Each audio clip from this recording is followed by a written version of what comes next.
السلام علیکم ورحمۃ اللہ وبرکاتہ۔ الحمد للہ رب العالمین والصلاة والسلام علی سید المرسلین وعلی آلہ واصحابہ اجمعین، اما بعد۔ معزز سامعات، دفاع اسلام و رد شبہات ہمارا موضوع جاری ہے۔ پچھلے درس میں ہم الحاد کے متعلق سے بھی بات کر رہے تھے اور ساتھ ہی ساتھ اعتراضات کے جوابات بھی دے رہے تھے۔ اب ہم آگے بڑھتے ہیں، الحادی نظریے کے متعلق سے آج ہم بات کریں گے۔ 18ویں صدی میں الحادی نظریے کو اس وقت عروج ملنا شروع ہوا جب پورے یورپ میں مذہب کی مخالفت میں اضافہ ہوا اور سیاسی طور پر بھی مذہب مخالف سوچ نے زور پکڑا۔ لیکن 19ویں صدی میں جب چارلس ڈارون کے نظریے ارتقاء کو قبول عام حاصل ہوا تو گویا الحاد نے ایک مذہب کی صورت اختیار کر لی۔ یعنی ڈارون یہ پہلا ملعون تھا جس نے الحاد کو پھیلایا، الحاد کا بانی تھا، اور اس کا نظریہ ارتقاء گویا کہ ایک مقدس کتاب کی حیثیت اختیار کر گیا۔ پھر اسی صدی میں الحاد کی ترویج بھی شروع ہو گئی اور اس کے عالمگیری اثرات سے بشمول اسلامی معاشروں کے پوری دنیا متاثر ہوئی۔ ڈارون کے نظریہ ارتقاء میں الحاد کے نظریاتی اور فلسفیانہ پہلو بہت ہی اہم تھے، جس نے خصوصاً الہامی ادیان کے وہ عقائد جن پر ان ادیان کی اساس تھی، ان ادیان کی بنیاد تھی، جیسا کہ وجود باری تعالیٰ، رسالت، آخرت کا تصور وغیرہ، ان پر حملہ کیا، یعنی ان کا انکار کر دیا، ان کا مذاق اڑایا اور ان کو بے وقعت ثابت کیا۔ لیکن واضح رہے، اس بات میں کوئی شک نہیں ہے کہ فکری میدان میں الحاد کو اسلام کے مقابلے میں متوقع کامیابی حاصل نہ ہو سکی۔ اس کی اہم وجہ الحمدللہ علماء اسلام نے ہر دور میں الحاد کو، الحادی نظریے کو اور اس کے بیان کرنے والوں کو، اس کا پھیلاؤ اختیار کرنے والوں کو منہ توڑ جواب دیا اور پھر اس فتنے کو اسی وقت دباتے رہے۔ اسی لیے ان کو اسلام کے مقابلے میں قطعاً کامیابی حاصل نہ ہو سکی جس طرح وہ گمان رکھ رہے تھے، یعنی کہ اسلام کو اس زمین سے، اس کائنات سے سرے سے مٹا دینے کا اور پھر خالق کے تصور کو لوگوں کے ذہنوں سے، لوگوں کے دلوں سے ختم کر دینے کا۔ ویسی کامیابی ان کو حاصل نہ ہو سکی علماء اسلام کی بدولت۔ جبکہ اسلام کے مقابلے میں عیسائیت کا اگر ہم جائزہ لیں تو الحاد کو عیسائیت میں جزوی فتح حاصل ہو چکی تھی۔ 19ویں صدی میں الحاد اور بھی زیادہ پھیل گیا۔ بڑے بڑے ملحد مفکرین جیسے مارکس، ایلنجس، نیشتے، ڈیوڈ ڈرخائم اور فرائڈ نے سائنس اور فلسفے کی مختلف شاخوں کے علم کو الحادی بنیادوں پر منظم کیا۔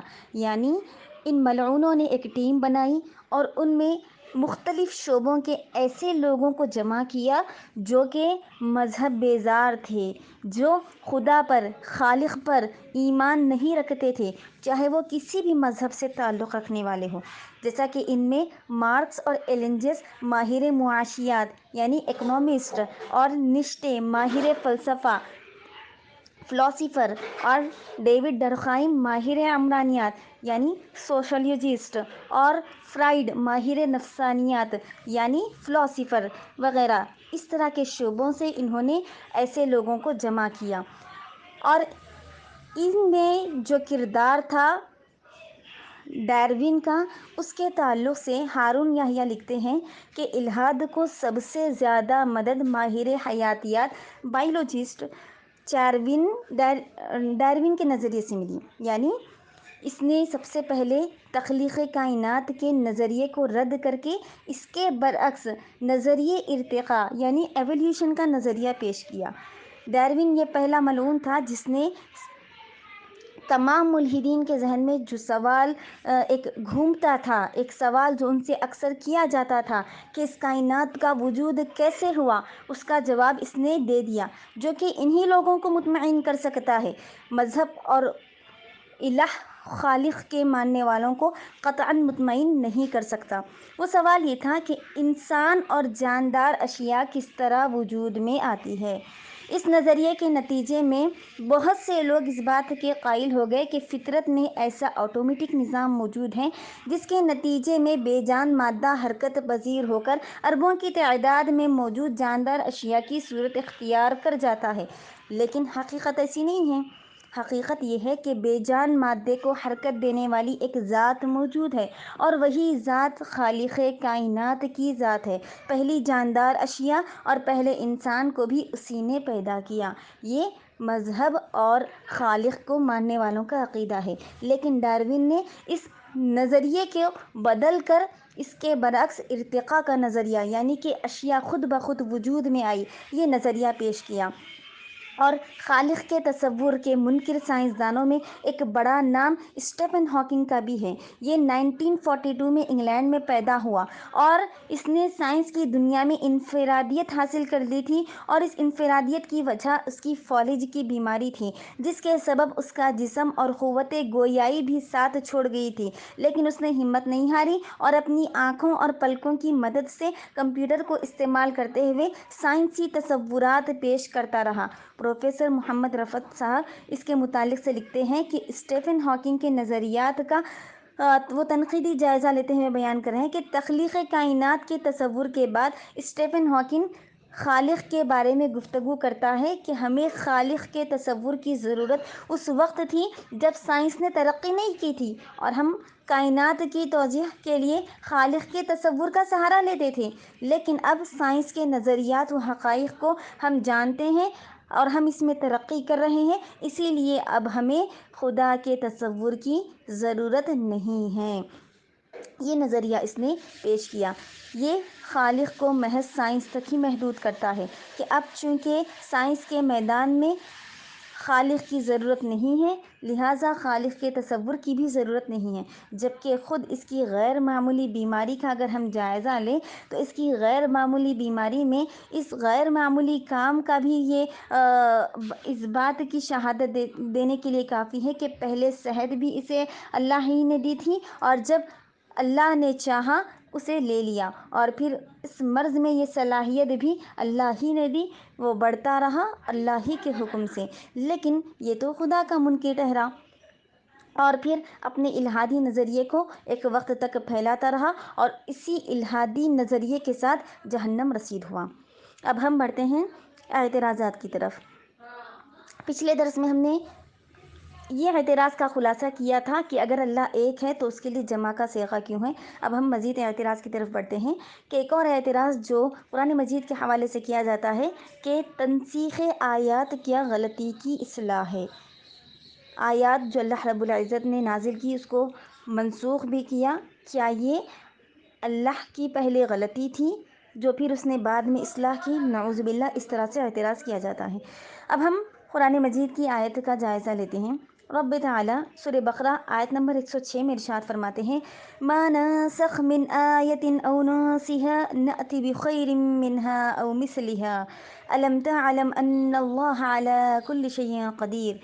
ہم جو کوئی آیت منسوخ کرتے یا اسے بھلوا دیتے ہیں تو ہم اس سے بہتر یا اس جیسی آیت لے کر آتے ہیں۔ کیا آپ نہیں جانتے کہ اللہ تعالی ہر چیز پر قادر ہے؟ عربی لفظ آیت کا لغوی مطلب علامت ہے، مصرع یا جملہ ہے۔ اس سے مراد وحی بھی ہے۔ قرآن مجید کی اس آیت کی تعبیر دو مختلف طریقوں سے کی جا سکتی ہے۔ نمبر ایک، وہ آیات جو منسوخ کر دی گئیں ان سے مراد یا تو وہ وحی ہے جو قرآن مجید سے پہلے نازل کی گئی، مثلاً تورات، زبور، انجیل وغیرہ کی اصل وحی کی شکل میں، اور مذکورہ بالا آیت کا مطلب ہوگا کہ وہ سابقہ کلام وحی کو فراموش نہیں ہونے دیتا بلکہ اسے بہتر یا یکساں کلام سے تبدیل کر دیتا ہے، یعنی اللہ تعالیٰ۔ اس سے ظاہر ہوتا ہے کہ تورات، زبور، انجیل وغیرہ کی جگہ قرآن مجید نے لے لی ہے۔ دوسری تشریح اس کی یہ بھی ہم کر سکتے ہیں کہ اگر ہم مذکورہ بالا قرآنی آیت میں عربی لفظ آیت سے مراد آیات قرآنی لیں اور سابقہ کتب وحی نہ لیں تو اس کا مطلب یہ ہوگا کہ کوئی آیت قرآنی اللہ تعالیٰ کی طرف سے اس وقت تک منسوخ نہیں کی گئی جب تک اسے کسی بہتر یا ویسی ہی آیت سے تبدیل نہیں کر دیا گیا۔ اس سے یہ بات بھی واضح ہوئی کہ بعض قرآنی آیات جو پہلے نازل کی گئی تھی انہیں بعد میں نازل ہونے والی آیات سے تبدیل کر دیا گیا۔ ان دونوں تعبیروں سے ہم اتفاق کرتے ہیں۔ بعض مسلمان اور اکثر غیر مسلم دوسری تعبیر سے غلط طور پر یہ مطلب اخذ کرتے ہیں کہ قرآن مجید کی بعض ابتدائی آیات منسوخ کر دی گئی تھیں اور وہ آج ہم پر لاگو نہیں ہوتی کیونکہ بعد میں نازل ہونے والی آیات یعنی ناسخ آیات نے ان کی جگہ لے لی ہے۔ یہ گروہ یہ غلط عقیدہ بھی رکھتا ہے کہ یہ آیت باہم متضاد ہے یعنی کہ ٹکراتی ہے، نعوذ باللہ، جبکہ قرآن مجید کی کوئی آیت کسی آیت سے نہیں ٹکراتی کیونکہ رب تعالیٰ کا کلام ایک ہے اور اللہ رب العزت کی بات میں تضاد نہیں ہے۔ اس کا آپ چیلنج دیکھ لیں کہ اللہ رب العزت نے قرآن مجید میں ویسے بھی کر دیا، جیسا کہ اللہ تعالیٰ نے جب وہ مشرکین جب محمد صلی اللہ علیہ وسلم پر الزام لگاتے تھے کہ قرآن مجید کو محمد صلی اللہ علیہ وسلم نے خود سے گڑھ لیا ہے، تب اللہ تعالیٰ نے چیلنج کے طور پر قرآن مجید میں مختلف آیتیں نازل کی۔ پہلے اللہ تعالیٰ نے چیلنج کے طور پر انہیں کہا کہ اس جیسی کوئی کتاب لا کر دکھاؤ۔ پھر ان سے کہا گیا کہ قرآن مجید کی سورتوں جیسی 10 سورتیں لا کر دکھاؤ، وہ بھی نہیں کر سکتے۔ تو پھر ان سے کہا گیا چلو یہ بھی نہیں کر سکتے تو قرآن مجید کی سورتوں سے ملتی جلتی ایک سورت پیش کر دو۔ اس کا مطلب یہ نہیں تھا کہ سورہ بقرہ میں جو پہلے چیلنج کیا گیا یعنی آیت نمبر 23 اور 24 دیکھ لیں، اس میں جو آیتیں نازل ہوئی پہلی 3 آیات سے وہ ٹکراتی ہیں۔ اس کا مطلب یہ نہیں ہے، بلکہ قرآن کریم کی پہلی آیات یعنی منسوخ آیات اب بھی کلام الہی ہے، ان میں بیان کردہ ہدایت آج بھی ہمارے لیے عین حق ہے۔ مثال کے طور پر چیلنج قرآن مجید کا کہ قرآن مجید جیسا کلام لا کر دکھاؤ آج بھی برقرار ہے، یہ ختم نہیں ہوا۔ اسی طرح عین قرآن مجید جیسی 10 سورتیں لا کر دکھاؤ، یہ بھی برقرار ہے، بدستور برقرار ہے، اسے کوئی بدلنے والا نہیں۔ اور اسی طرح یہ چیلنج کہ قرآن مجید سے کسی حد تک ملتی جلتی کم از کم ایک سورت لا کر دکھاؤ، یہ بھی چیلنج برقرار ہے۔ یعنی یہ چیلنج سابقہ چیلنجوں کے منافی نہیں ہے، لیکن یہ دوسرے چیلنجوں کے مقابلے میں آسان تر ہے۔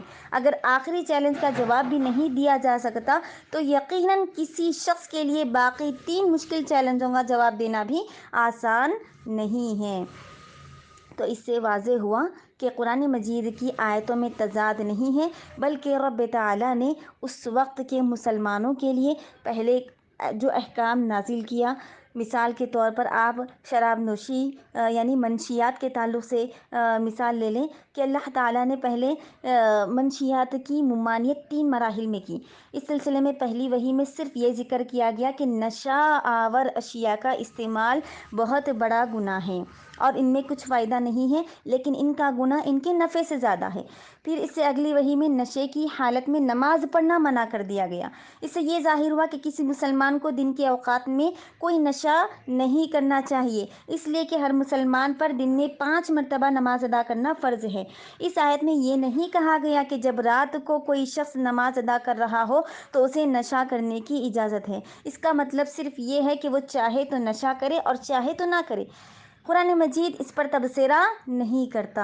اگر اس آیت میں یہ کہا جاتا کہ جب کوئی شخص نماز نہ پڑھ رہا ہو تو وہ شراب پی سکتا ہے، تب یہ بات بلا شبہ تضاد پر مبنی ہے، لیکن اللہ نے ایسا نہیں کہا۔ اللہ رب العزت نے نہایت موزوں الفاظ استعمال فرمائے۔ پھر آخر میں سورہ مائدہ کی آیت نمبر 90 میں اللہ رب العزت نے کہا کہ ہمیشہ کے لیے نشہ آور چیزیں تم پر حرام کر دی گئیں، لہٰذا قرآن مجید کی آیات میں تضاد نہیں ہے۔ اللہ رب العزت فرماتے ہیں افلا يتدبرون القرآن ولو كان من عند غیر اللہ لوجدوا فیہ اختلافا کثیرا، کیا پھر وہ قرآن پر غور نہیں کرتے؟ اگر یہ اللہ کے بجائے کسی اور کی طرف سے آیا ہوتا تو اس میں یقیناً بہت اختلاف پایا جاتا۔ تو معلوم ہوا کہ وہ آیتیں جو تنسیخ سے متعلق ہے ان میں کوئی تضاد نہیں ہے، بلکہ رب تعالیٰ نے اس وقت کے مسلمانوں کے لیے سہولت رکھی، جیسا کہ درس میں اس کی وضاحت کر دی گئی۔ السلام علیکم ورحمۃ اللہ وبرکاتہ۔